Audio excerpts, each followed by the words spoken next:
May udto din mga guys, no. Ang oras na to ron hapit na alas 12.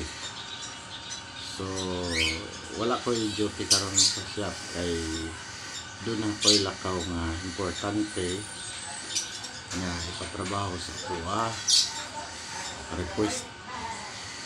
Request ni sa akong among nga kumpanya, akong amo na lang pero customer na nako kay ako may gamitin nga wala man po ko na duty everyday sa ila para lang na yung mga trabaho kay invite ko niya nga mag duty ko sa ila ha kada adlaw pero akong balibaran kay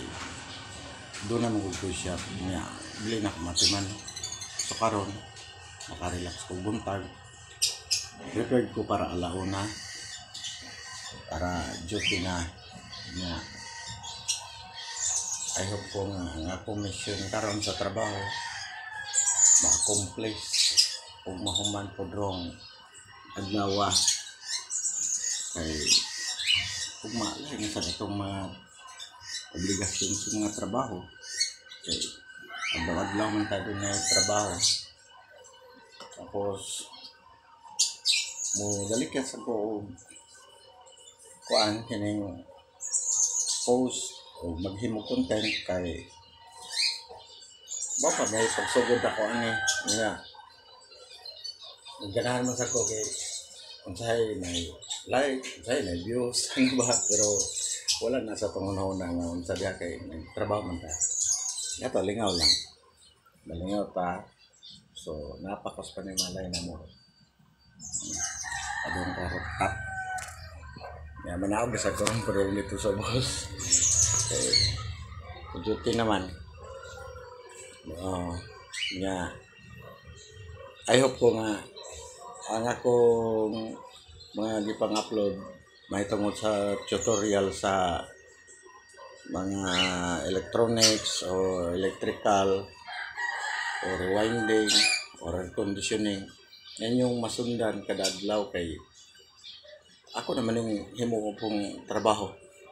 mong sa din akong trabaho pero lingaw-lingaw nga trabaho ba dili na to butang atong nauna nga unsa basta maka-upload lang ta kay naman tayo mga friend no so happy ra sa tanan yeah. Kaya nga no magod magkaedad na ning tao kung magsige lang tagmukmuk wala tay laing bahuna-hunaan nga unsa diha nga happenings sa mo ta katigulang yeah 53 years old remember no so hapit na ba senior mo na nga fights lang kay mientras buhay pa taning kalibutan niya kuan ta sa atong life nga malipay sad kay magsige tag kung saan niya ang atong focus trabaho na lang lisod na so much better nga bahin-bahin ng tanan bisag sa pagkaon bahin-bahin ng tanan natay pagkaon dili sa tapalabi ng pagkaon na so equal nimo tanan para mayong dagan good health ka malipayon sa kakayo so mayong udto ninyong tanan daghang salamat hinaot ko nga follow or comment or share thank you very much for all my friend here bye bye